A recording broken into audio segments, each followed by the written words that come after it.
Bonjour à tous, bonjour à toutes, c'est Caroline Berthoud, je suis vraiment heureuse de vous retrouver en cette fin de semaine pluvieuse, purificatrice et aussi un petit peu sombre chez moi, donc désolée par avance pour ça. J'avais envie de vous retrouver pour parler à cœur ouvert de mon parcours flamme jumelle. C'est un récit que je vais faire voilà, sans préparation, vraiment de cœur à cœur avec vous. Donc ça va se dérouler en plusieurs parties. Aujourd'hui, on va vraiment voir la première partie, d'où commence le parcours flamme jumelle. Je voulais vous rappeler aussi, il reste des places pour les ateliers. Il reste une place dimanche pour l'initiation au triangle d'or d'Isis. Ça se fait sur Skype, à distance. Voilà, il reste une place pour devenir praticien aussi énergétique avec la déesse Isis. Voilà. Vous avez un atelier sur la communication, comment communiquer avec votre autre, avec votre jumeau. Dans le subtil, c'est vendredi 16 à 18 heures. Il reste de la place. Et il reste deux places le mardi 20 pour un atelier de lecture d'âme, de communication d'âme à âme avec votre autre, avec votre jumeau. Vous retrouverez tout le descriptif en dessous la vidéo. Voilà. Donc, pour me présenter, moi c'est Caroline Berthoud. Merci à tous les nouveaux abonnés qui se sont abonnés suite à la dernière vidéo que j'ai faite. Donc, gratitude à vous, gratitude à toutes les personnes qui me suivent depuis le début.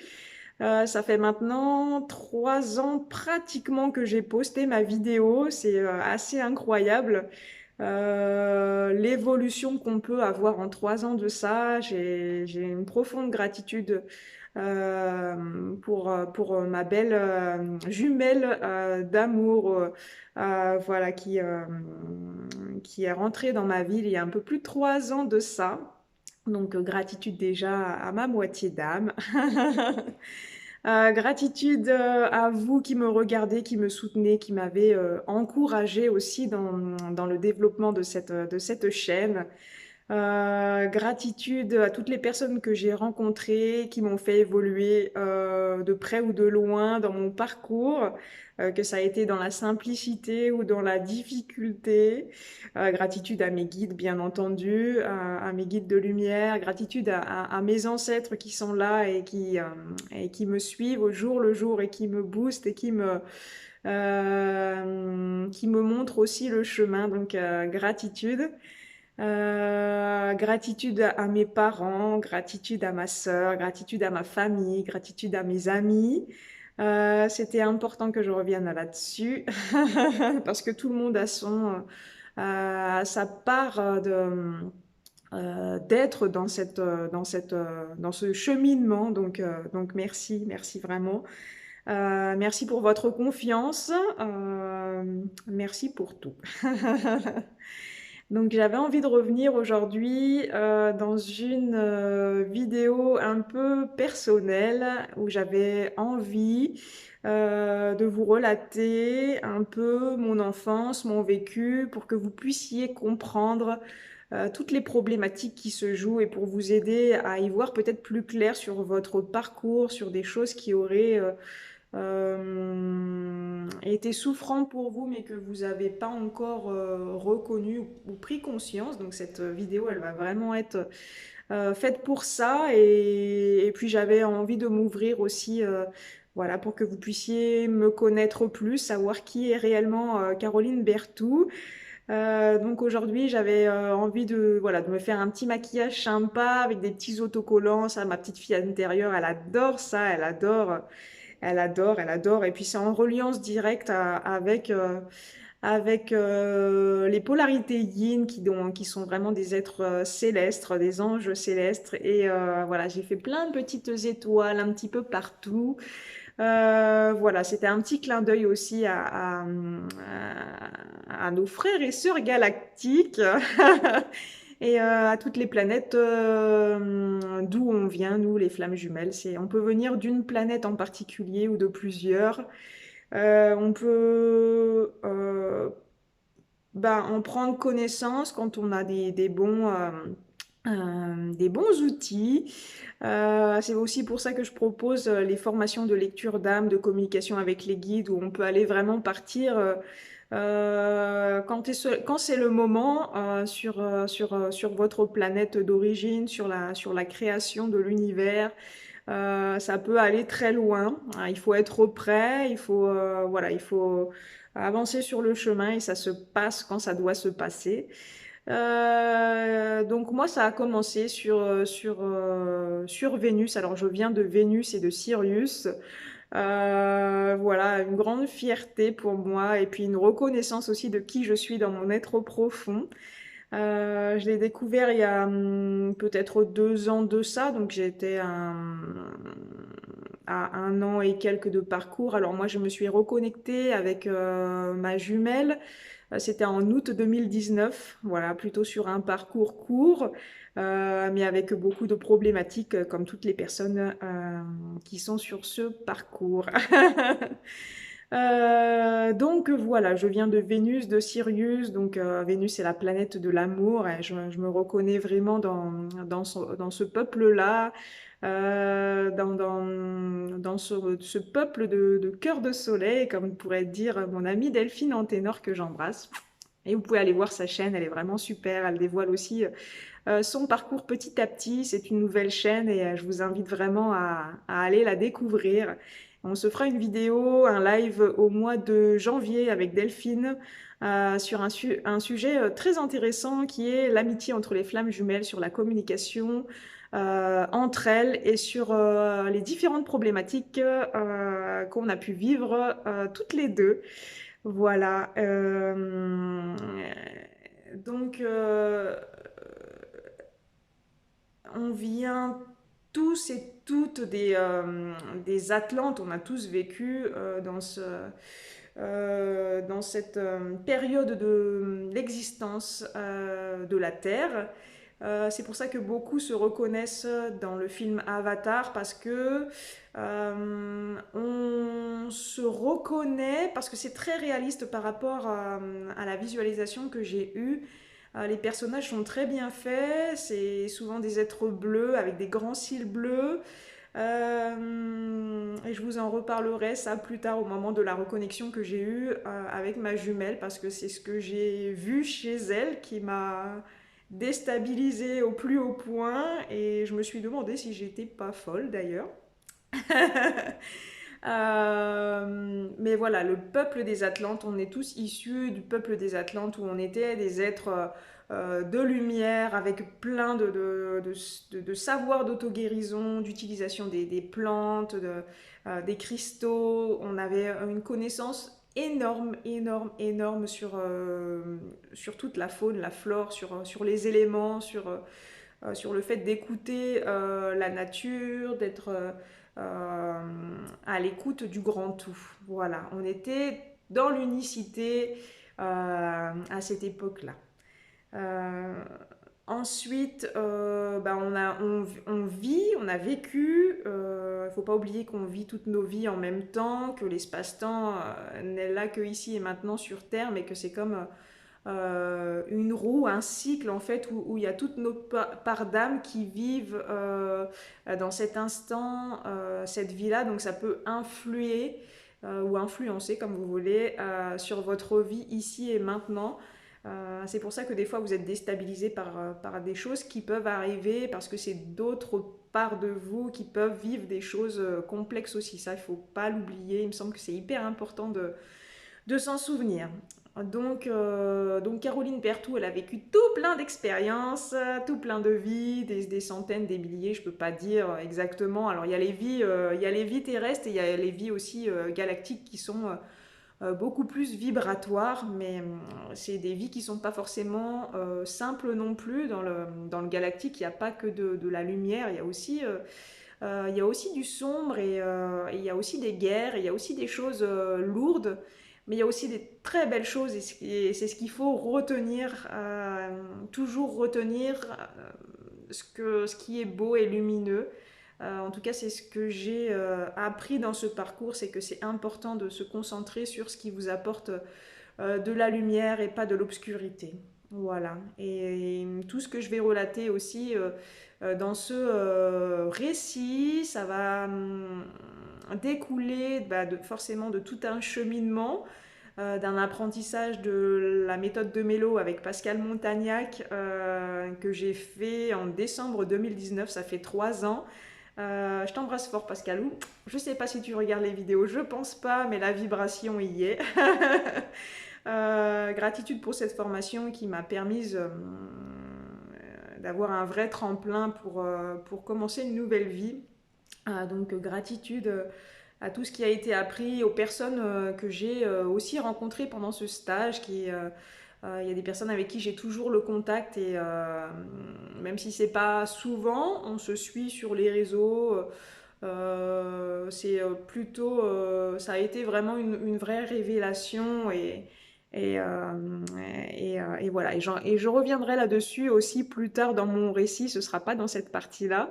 Parce que là, je voudrais vraiment qu'on parle de l'adolescence, de l'enfance, de la naissance et de l'incarnation. Donc l'incarnation dans cette vie-là, moi je suis née en septembre 1985. J'ai décidé donc de m'incarner dans ce corps.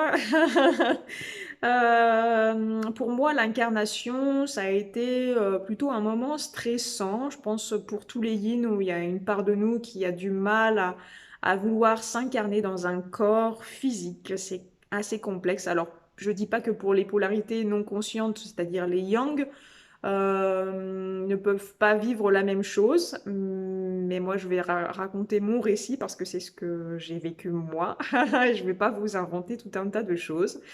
Donc ça a été un moment stressant, l'incarnation, la volonté d'y aller, oui, parce qu'on a quand même des missions qui sont élévatrices pour notre âme. J'ai envie de dire qu'il ne faut pas oublier qu'on n'est pas juste nous dans notre petit corps physique, on est le corps, l'âme et l'esprit dans une présence je suis qui peut atteindre, nous, chez les flammes jumelles, jusqu'à 10 mètres de haut.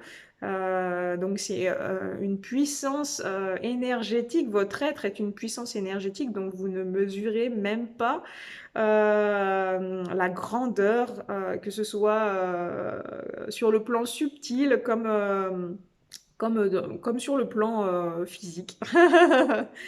Voilà, donc l'incarnation, un moment complexe. Pendant la grossesse de ma maman, il y avait une possibilité que j'ai développé la trisomie 21, donc ça a été beaucoup de stress, beaucoup de moments où ma maman elle a pris des médicaments parce que c'était comme ça à l'époque, je sais pas comment c'est maintenant, mais beaucoup de stress et puis bon, elle a quand même eu la volonté de me garder parce qu'il y avait une possibilité sur deux qu'elle me garde pas, mais pour elle, c'était impensable qu'elle me garde pas, malgré toutes les problématiques que ça aurait pu engendrer. Donc voilà, gratitude à ma maman aussi, qui m'a donné la vie, gratitude à tout mon parcours, hein, je le répète encore.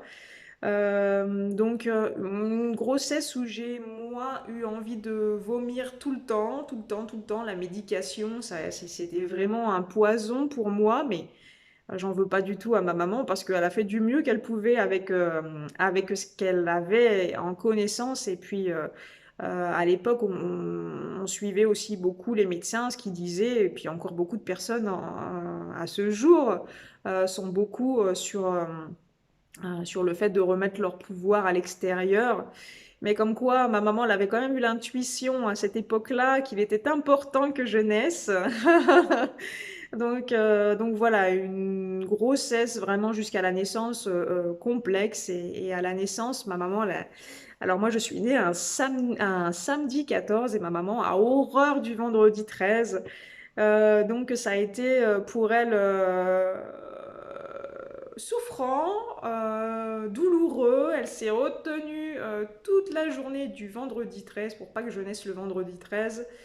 Donc une belle mémoire d'enfermement pour moi, pour mon arrivée sur Terre. Donc je suis née le samedi 14, jour de la Sainte Croix. Donc pour moi, ça me parle beaucoup parce que c'est la reliance avec le divin et tout ce qui a pu arriver aussi lors de la crucifixion du Christ. J'y étais, c'est tout ce que je peux vous dire. Voilà, après ça reste intime pour moi, mais voilà, beaucoup d'émotions. C'est pas facile pour moi de vous relater tout ça parce que c'est vraiment très personnel, même si je vais pas rentrer dans tous les détails parce que ce serait trop long et trop intime. Mais une naissance souffrante, douloureuse. J'avais une maman qui aurait voulu un petit garçon. J'ai une grande sœur qui a 2 ans de plus que moi. Et entre nous, ma maman elle a fait une fausse couche. Et quand ma maman me l'a appris plus tard, ça a été très souffrant pour moi parce que c'est comme si j'avais été la petite fille qui avait pas forcément été désirée. Euh, beaucoup de souffrance, d'incompréhension et un moment, voilà, très difficile pour moi à vivre, de savoir que j'avais peut-être aussi pris la place de ce petit garçon, de cette petite fille. Une naissance pas facile, une petite enfance bah, où il a fallu que j'élimine aussi toutes les médications que j'avais prises. Je prenais pas le sein de ma maman, ce qui pouvait entraîner ce qui peut entraîner des grosses problématiques de nourriture et une volonté d'addiction de sucreries.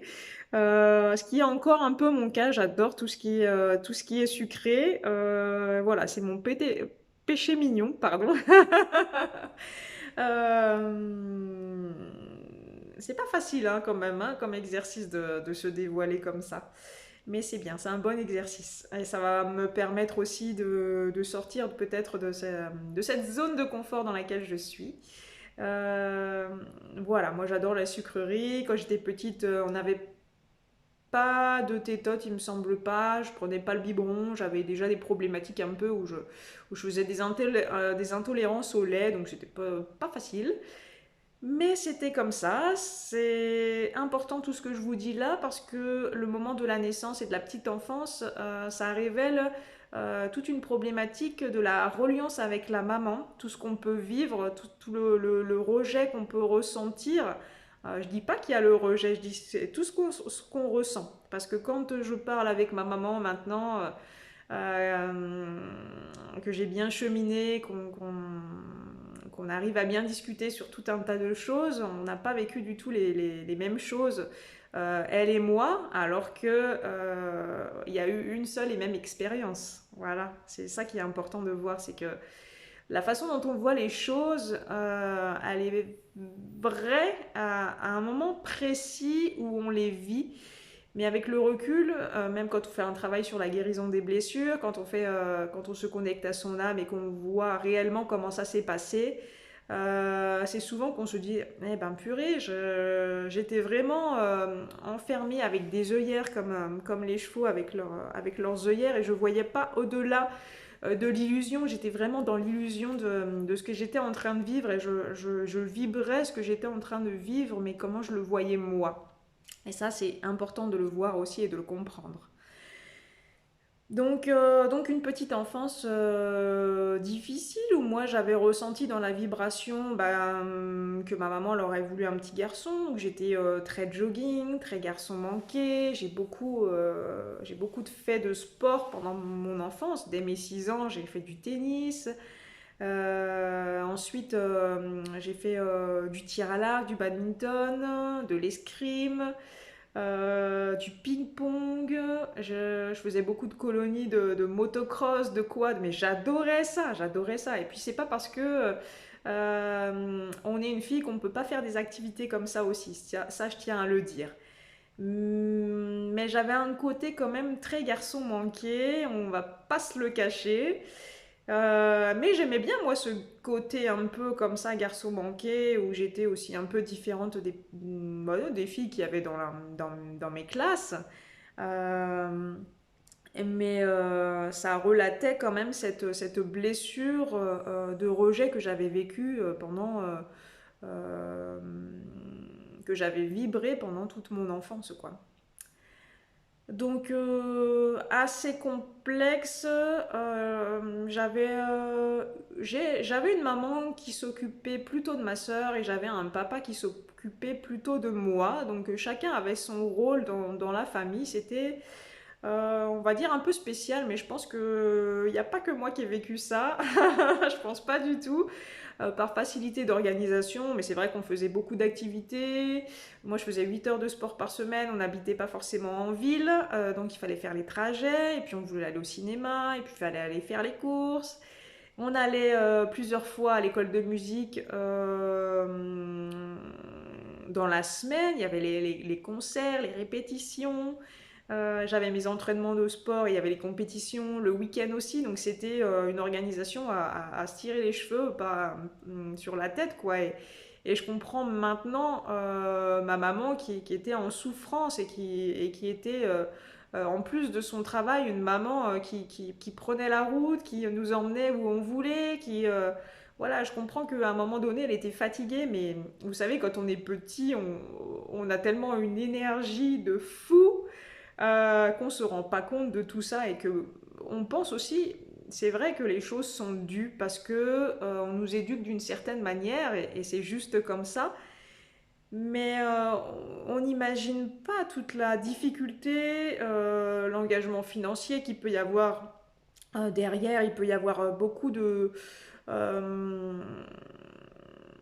de problématiques diverses et variées, mais on est en capacité de voir ce qu'on peut voir quand on est enfant aussi. Et on a beau nous expliquer les choses, la société fait que on doit se conformer à un certain état d'être, une certaine façon de se présenter au monde. On doit rentrer dans certaines cases. On se sent obligé parce que sinon on se sent rejeté. Et ça appuie encore sur notre blessure de rejet. Euh, c'est vraiment pas facile l'enfance d'être confronté déjà à l'éducation, de comment elle est en France.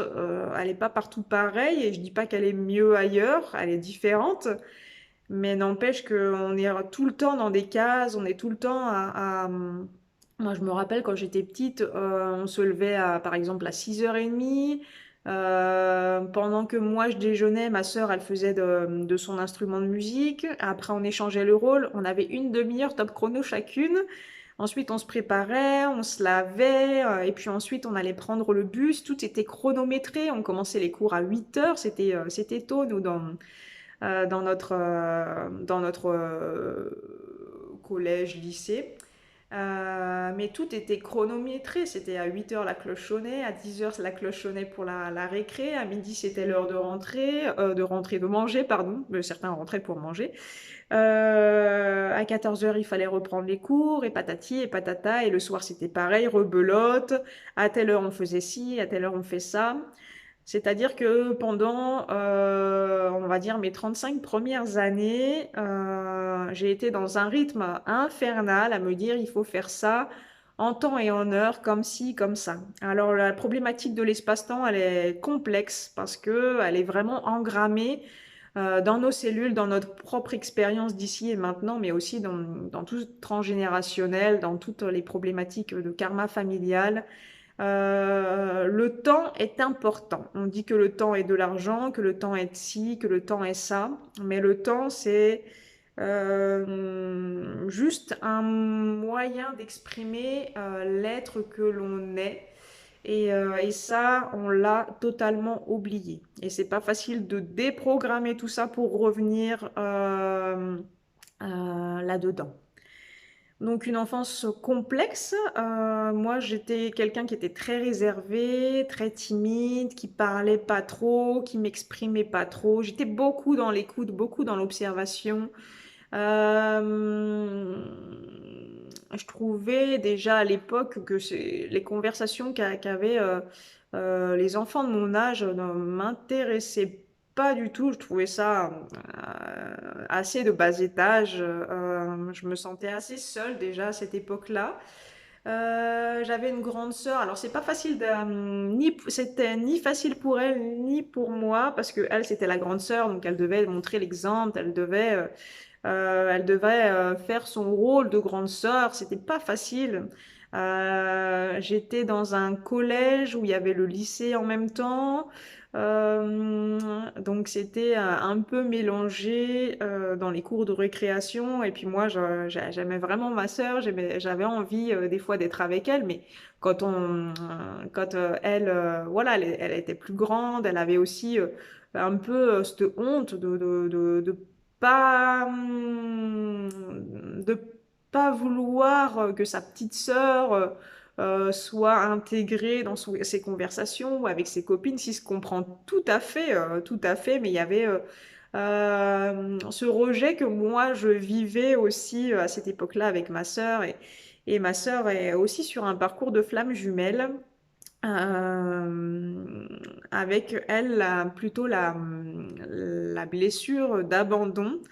Donc je vais pas rentrer dans les détails, mais je pense que vraiment du plus profond de mon cœur que les flammes jumelles, un couple sacré à polarité non consciente, euh, ont cette blessure d'abandon qui est vraiment euh, moi, je le ressens beaucoup plus souffrante que notre blessure de rejet. Bon, après, vous me direz que ça dépend des parcours et peut-être que pour certaines personnes, ce sera pas entendable et je le comprends ainsi. En tout cas, c'est comme ça que ça vibre pour moi.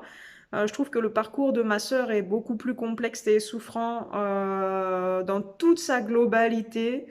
Et je lui envoie plein de lumière et d'amour à ma sœur, si un jour elle regarde cette vidéo. Donc la blessure d'abandon, elle est vraiment viscéralement complexe parce que c'est la peur de pas être aimé. On l'a aussi dans notre blessure de rejet, mais je trouve qu'elle est beaucoup plus ancrée, où on a besoin d'être un peu extraverti, un peu extravagante dans tout ce qu'on peut faire, dans le fait de vouloir prendre beaucoup la parole, d'être beaucoup tourné sur l'extérieur dans un certain sens, à s'occuper beaucoup plus des autres que de soi-même. Alors nous aussi, on peut l'avoir aussi ça, mais c'est quand même une des problématiques de la blessure d'abandon, c'est que les personnes vont être beaucoup dans le fait de vouloir avoir de la reconnaissance du monde extérieur, donc la volonté de plaire à tout prix à tout un tas de personnes qui sont pas forcément bienveillantes avec elles. Donc voilà, ça a été difficile pour moi parce que je me suis effacée de plus en plus euh, dans ma présence de Caroline Berthoud quand on prenait les repas ou quand on avait un moment tous les quatre avec mes parents et ma sœur. Ma sœur accaparait vraiment l'attention. Il fallait qu'elle parle beaucoup, qu'elle s'exprime beaucoup. Peut-être qu'elle l'a pas vécu pareil et c'est juste comme ça, mais moi je sentais plus le temps passait et que moins ce que j'avais à dire avait de l'importance. Donc j'ai fait un gros travail là-dessus aussi pour redonner de l'importance et de la légitimité à ma petite fille intérieure. On a beaucoup travaillé ensemble. Maintenant c'est assez merveilleux les choses qu'on peut vivre avec toutes les parts, avec toutes mes parts. Euh, de présence, peu importe l'âge. Voilà, je me suis beaucoup effacée, beaucoup tue, et plus le temps passait, plus ça a été impactant pour moi, parce que j'avais l'impression qu'on m'entendait plus, qu'on m'écoutait plus, et ça a joué un grand rôle dans les problématiques professionnelles. Plus tard, ça a été douloureux, souffrant pour moi, mais ça fera partie de la partie 2. Ce qui est important aussi dans mon enfance, j'avais envie de vous dire, et ça, beaucoup de personnes vivent des problématiques de perte de mémoire. On le vit beaucoup, on s'en rend compte ou pas forcément. Moi, je faisais beaucoup de colonies, comme je vous disais, de motocross, de quad, de cheval. J'avais la chance que mes parents travaillent dans la fonction publique et avaient des prix, mais plus qu'intéressants pour qu'on puisse être chouchouté pendant 3 semaines de ça au mois de juillet. On partait en colonie avec ma sœur, donc on est parti beaucoup ensemble dans les premiers temps, et puis ensuite on a fait nos activités chacune l'une l'autre de notre côté. Pour en revenir à que j'ai fait une mauvaise chute, je sais pas quel âge j'avais, j'étais quand même assez jeune. J'ai fait une mauvaise chute en moto, j'ai une personne qui est tombée devant moi et du coup je suis retombée au-dessus d'elle, donc j'ai fait un triple salto avant, donc je suis retombée sur la tête et je suis tombée inconsciente pendant un moment et quand j'ai repris conscience, j'ai été incapable de me lever et j'ai eu beaucoup de problématiques après pour me reconnecter à ma mémoire. J'étais très fatiguée, j'avais vraiment eu un choc physique important. Et même ça me jouait des tours parce que j'avais du mal à trouver mes mots, j'étais toujours en recherche, j'étais toujours à rechercher ce que j'avais envie de dire. Je me souvenais pas forcément de mon enfance. Et bon, c'est vrai que ma mère, elle avait eu peur quand même parce que elle me dit, plus ça va, plus tu perds la mémoire. Et je m'étais dit, et ouais, et puis elle me parlait de choses, ou ma sœur me parlait de choses que j'avais vécues quand j'étais petite, mais ça me parlait pas du tout. En dessous de mes 5-6 ans, je me souvenais de rien du tout. Rien du tout. Donc, s'il fallait qu'on me recherche avec les photos, et puis là, ça me retiltait tout de suite, quoi. Mais j'ai fait un vrai travail pour me reconnecter à ma mémoire. Donc, j'ai beaucoup travaillé avec la méthode de Mélo et via la lecture d'âme et la méthode de l'alpha à l'oméga. C'est une méthode que j'ai créée avec mes guides. Ça fait 3 ans que je fais de la lecture d'âme et que j'ai développé et que je continue à développer toujours et encore cette méthode. Et la mémoire, euh, c'est important d'aller se reconnecter à elle pour pouvoir aller libérer tous les traumatismes qu'on a pu vivre dans cette vie. C'est important d'aller se reconnecter sur les mémoires de la petite enfance, d'avoir au moins les flashs visuels ou tout ce qui a pu se jouer pour aller libérer tout ce matériel traumatique.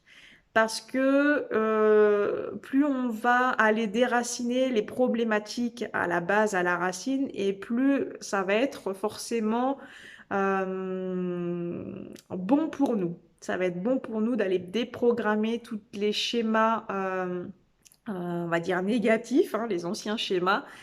Plus on le fait tôt et plus c'est bénéfique. Et ça, faut pas l'oublier. C'est travailler avec la méthode de Mélo ou n'importe quelle autre méthode. Et plus vous allez proche de l'incarnation et plus vous avez des chances de libérer la blessure. La blessure, voilà. Donc, des problématiques voilà, de renfermement sur moi-même, de timidité, où je m'empêchais d'être la personne que j'avais envie d'être parce que j'avais cette peur d'être jugée ou cette peur de pas être comme tout le monde ou qu'on m'accepte pas comme je suis. Et ça, on le vit tous, ou on l'a tous plus ou moins vécu quand on était adolescent, où voilà, il y avait des modes, il fallait qu'on suive la mode, il fallait qu'on fasse tout un tas de choses. On se sentait faire tout un tas de choses pour être bien vu, pour se sentir aimé. Et, et c'est vrai que jusqu'à tard, en fait, hein, je me rejetais aussi dans mon aspect physique. Je me trouvais grosse, j'avais l'impression que les gens me regardaient de travers, qu'ils se moquaient de moi, mais ça c'était... et moi j'ai une grosse blessure d'humiliation par rapport à ça. Et en fait c'était pas forcément la réalité, c'était comment moi je me voyais, c'était la projection de mon mal-être personnel et personne ne m'a fait quoi que ce soit. Maintenant, je le reconnais tout ça. Et quand je regarde des photos de quand j'avais 17, 18 ans, j'étais toute belle comme tout. J'avais, oui, des formes de femme, j'avais des hanches parce que je faisais beaucoup de sport et que j'étais hyper musclée. Je me trouve super belle maintenant et je suis super belle. Quand j'étais jeune, j'étais vraiment une très belle adolescente et je m'acceptais pas comme j'étais, alors que j'étais petite, un vrai petit clown. J'adorais faire rigoler, mais je sentais le décalage de mon humour avec les gens qui m'entouraient et qui avaient aussi leurs propres blessures, ça faut pas l'oublier. Donc voilà, j'ai dû réapprendre à redonner de la valeur à mon être, à ma petite fille intérieure, à m'accepter telle que je suis. On est tous des êtres divins, créés dans notre unicité, dans notre authenticité, dans nos spécificités. Personne ne ressemble à Caroline Berthoud. La seule qui peut ressembler à Caroline Berthoud, c'est ma jumelle dans son être, parce que c'est ma moitié d'âme, parce que c'est mon autre, parce que c'est, euh, c'est mon amour de toujours pour toujours et c'est la seule personne qui peut me ressembler. Donc voilà pour cette partie 1. Je pense que c'est pas mal pour moi et pour vous. Ça fait déjà beaucoup d'explications, beaucoup de choses qu'il faut rétablir dans le subtil. Ce que je voulais vous dire aussi, c'est que le cerveau ne fait pas la différence entre ce qui s'est réellement passé et ce qu'on recrée en séance ensemble. C'est pour ça que je vous accompagne pour travailler sur votre enfant, sur le karma, sur le transgénérationnel. Je vous forme à la lecture d'âme, au dialogue avec les guides, au dialogue avec votre autre dans le subtil, au dialogue avec les animaux. Je vous forme sur la thérapie de l'alpha à l'oméga, sur la méthode que j'ai créée avec les guides. Et bientôt, quand le temps sera meilleur, à partir de mars-avril, je vous accueille ici à Saint-Michel-sur-Savasse pour faire du travail émotionnel avec les chevaux. Ça fera l'objet d'une des dernières parties, forcément, parce que c'est le projet le plus récent qu'il y a actuellement, que j'ai actuellement. C'est un projet qui va permettre de vous libérer, je dirais à vitesse grand V, de vos problématiques émotionnelles. Je suis en train de développer avec les chevaux une façon d'être dans l'être et de se libérer de l'espace-temps. Profiter avec votre petite fille intérieure tous les moments qu'on peut avoir dans la nature, dans tous les éléments. C'est vraiment une expérience extraordinaire et j'ai des chevaux et des poneys qui vibrent à la même fréquence que moi, qui sont vraiment des êtres lumineux, qui ont beaucoup à donner et qui ont eu aussi des expériences complexes. Ils sont remplis d'amour, d'attention. Je vous invite à venir les découvrir et les voir. C'est vraiment des êtres aussi de lumière et c'est vraiment aussi des êtres au grand cœur de soleil, avec toutes leurs spécificités et leur unicité. Je vous embrasse très fort, prenez soin de vous et je vous dis à bientôt pour la partie 2 où on va partir de l'adolescence et de tout ce qui s'est passé. Prenez soin de vous, très bon week-end, ciao ciao!